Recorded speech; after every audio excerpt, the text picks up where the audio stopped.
속건제에 대해서는 본문 5장 15절과 16절 누구든지 여호와의 성물에 대하여 부지 중에 범죄를 하였으면 여호와께 속건제를 드리되 내가 지정한 가치에 따라 성소의 세걸로 몇 세걸은 은에 상당한 흠없는 수장을 양떼 중에서 끌어다가 속건제로 드려서 성물에 대한 잘못을 보상하되 그것에 5분의 1을 더하여 제사장에게 줄 것이요 제사장은 그 속건제의 양으로 그들을 위하여 속죄한 듯 그가 사함을 받으리라 했습니다.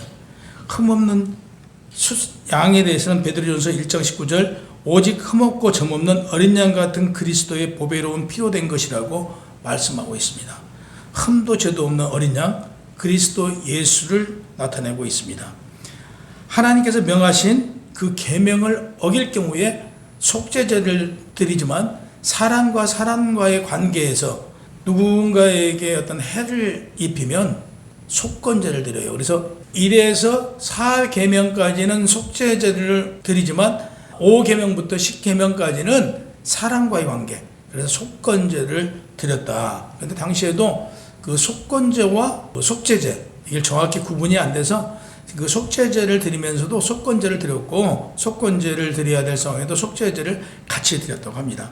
하나님께서 명하신 계명을 어긴 경우 아까 말씀드린 대로 속죄제를 드렸고요. 오늘 본문 레위기 7장 1절에 7절 속건제 규례에 대한 말씀에 의하면 이는 지극히 거룩하니 번제물을 잡은 곳에서 속건제의 번제물을 잡을 것이라고 했어요. 그래서 번제는 그 몸을 드리는 것이에요.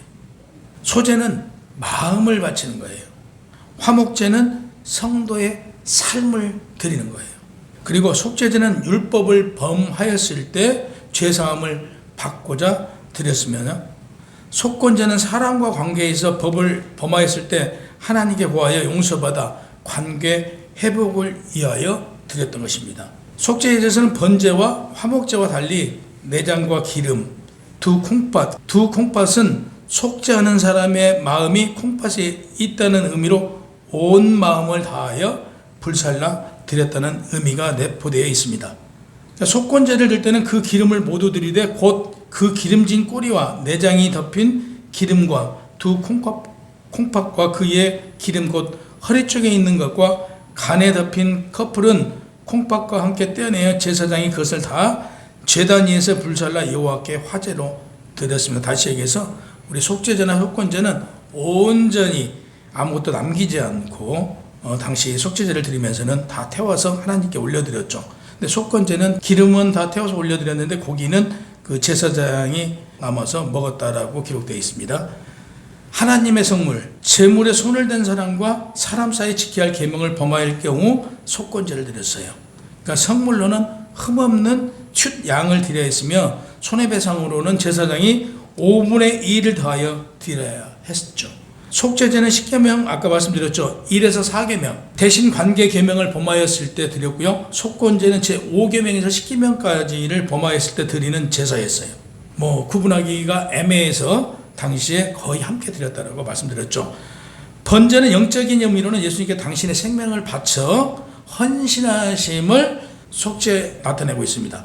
번제는 영적인 의미로는 예수님께서 당신의 생명을 바쳐 헌신하심과 속죄를 위하여 피 흘리심을 나타냅니다. 그래서 마태복음 26장 39절 조금 나가 얼굴을 땅에 내시고 엎드려 기도하여 이르되 아버지가 만일 할 만하시거든 내 잔을 내게서 지나가게 하옵소서 하나님께 기도합니다. 정말 제가 이걸 수용하지 않아도 될 것 같으면 수용하지 않도록 해달라고 하는데 하나님께서 응답을 안 하셨어요. 결국 예수 그리스도께서는 같은 반복해서 이 같은 기도를 3번 합니다.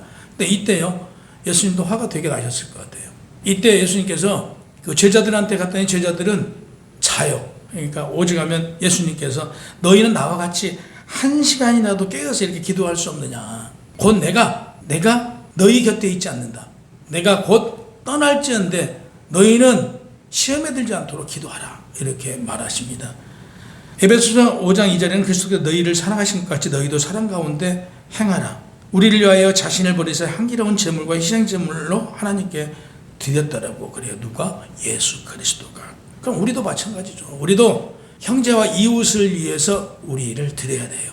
예수 그리스도가 우리를 위해서 주신 것처럼 우리도 믿지 않는 자들, 그들을 위해서 우리를 들여서 그들이 아버지 하나님 품으로 옮길 수 있도록 우리가 노력하고 함께 해야 합니다. 소재는 그리스도의 인격의 무죄성과 그리스도의 순수성, 충성을 의미하고, 그리스도께서는 자신의 생각을 버리시고 하나님께 온전히 희생하는 헌신의 삶을 나타내고 있어요.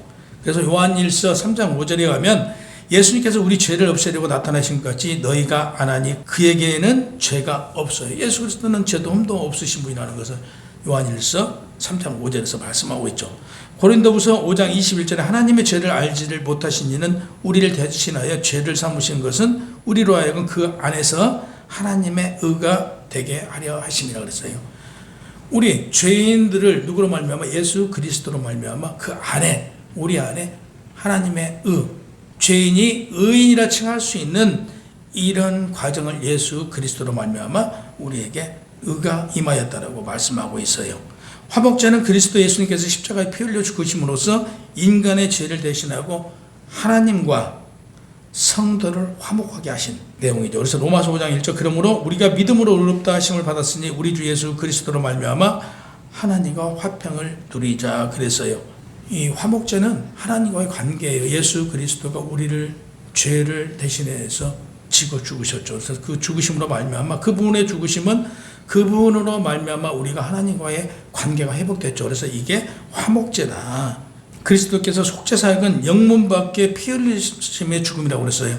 아까 우리가 속죄제를 드렸을 때 드리고, 심지어는 그 배설물까지 밖에 나가서 다 태워서 올려드렸다고 그랬잖아요. 예수 그리스도가 영문 밖에 십자가에서 죽으심이에요. 그 죽으심은 우리 죄를 대신해서, 그래서 마가복음 10장 45절에는 인자가 온 것은 섬김을 받으려 함이 아니라 도리어 섬기려 하고 자기 목숨을 많은 사람의 대속물로 주려고 함이라고 그랬어요.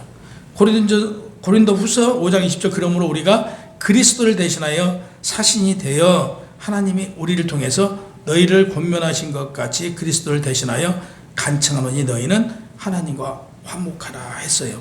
그래서 우리는 오늘 속죄제에 이어서 속건제를 나누고 있는데, 속건제는 사람과 사람의 관계, 예를 들어서 내가 누구에게 어떤 해를 입혔다든지 그러면 그 해를 입힌 거에 대한 우리가 속건제를 드려야 돼요. 그 속건제는 그래서 숫양을 제사장에게 데려가면 그 제사장이 그 숫양과 또 상대에게 입힌 피해의 5분의 1, 그러니까 20%를 가산하여 그걸 갚음으로써 그 죄를 갚았다. 그래서 오늘날도 우리가 누군가에게 해를 입히면 그 해를 입힌 것에 대한 보상을 해야 되는 것이죠. 말로만 그 용서, 말로만 회개한다고 되는 게 아니고, 우리도 그 구약에도 이 속건제에서도 말한 것처럼 누구에게 해를 입혔으면 거기에 상당한 피해 보상을 하고 용서를 구하고 하나님께 나아가는 여러분이 되시기를 축원합니다. 그래서 우리는 속건제는 성도들의 허물을 사하심이에요. 베드로전서 2장 21절에 24절에 보면 이를 위하여 너희가 부르심을 받았으니 그리스도 너희를 위하여 고난을 받아 너희에게 본을 끼쳐 그 자취를 따라오게 하려 하심이라. 그는 죄를 범하지 아니하시고 그 입에 거짓도 없으시며 욕을 당하시되 맞대에 욕하지 아니하시고 고난을 당하시되 이업하지 아니하시고 오직 공의로 심판하는 이에게 부탁하시며 친히 나무에 달려 그 몸으로 우리 죄를 담당하셨으니 이는 우리로 죄에 대하여 죽고 의에 대해 살게 하려 하심이라. 그가 채찍을 맞음으로 너희는 나음을 얻었나니 그래요. 여기서 보면요, 가장 중요한 것은 우리 그리스도께서는, 예수님께서는 그 입에 거짓이 없대요. 또 욕을 당하고도 맞대 욕하지 않았대요. 고난을 당하되 위협하지 않았어요. 그래서 우리는 진실해야 돼요. 거짓이 있어서는 안 되고요. 우리는 고난을 가지고 고난을 받았다, 위협을 받았다고 해서 위협받은 걸 되갚으려 하면 안 돼요. 예수 그리스도께서 우리를 섬기러 왔지 그분이 높임을 받고자 오지 않았다고 그랬어요. 그러면 우리도 이 땅에 살아가면서 우리도 섬겨야 되는 거죠. 우리가 어떤 고난을 받으면 그 고난을 내가 감수를 해야 되는 것이, 고난을 받았다고 해서 그걸 대갚아준다, 내가 위협을 받았다고 해서 위협받은 거에 대해서 갑절로 갚아야 된다. 이것은 그리스도인의 삶이 아니에요. 그리스도인의 행함이 아니에요. 그래서 오직 공의에 심판하시는 이에게 부탁하시며 치 나무에 달려 죽었어요. 우리도 우리의 고난과 고통, 우리의 억울함이 있으면 우리가 고난을 이겨내야 되고 담당해야 돼요. 그게 그리스도인의 삶이다. 그래서 오늘까지 5대 제사인 번제와 소제, 화목제, 이어서 속죄제, 속건제까지 우리는 5주에 걸쳐서 알아봤어요. 그래서 우리가 예수 그리스도를 정확히 알아가는 길은 우리가 이 제사를 통해서 오늘날 우리가 이 예배가 5대 제사를 행하고 있는 것과 같아요.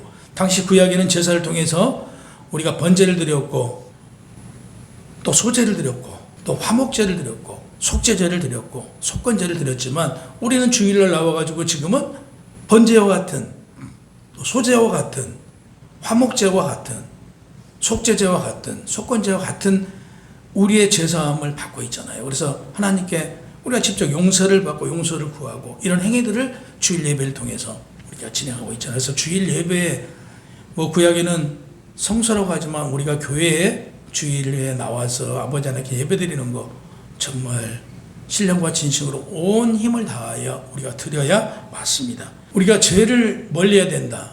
우리가 죄를 지면 하나님과 멀어질 수밖에 없어요. 내 마음이 성결하지 못하고 온전하지 못하면 하나님 눈치 보게 되어 있잖아요. 우리가 사람과의 관계에서 내가 누구에게 해를 끼친다든지 누구에게 거짓을 고했을 때 그 사람 눈치 보듯 우리가 하나님과의 관계에서 그런 현상이 나와서는 안 된다. 그래서 하나님과의 관계에서 우리가 깨끗해야 된다.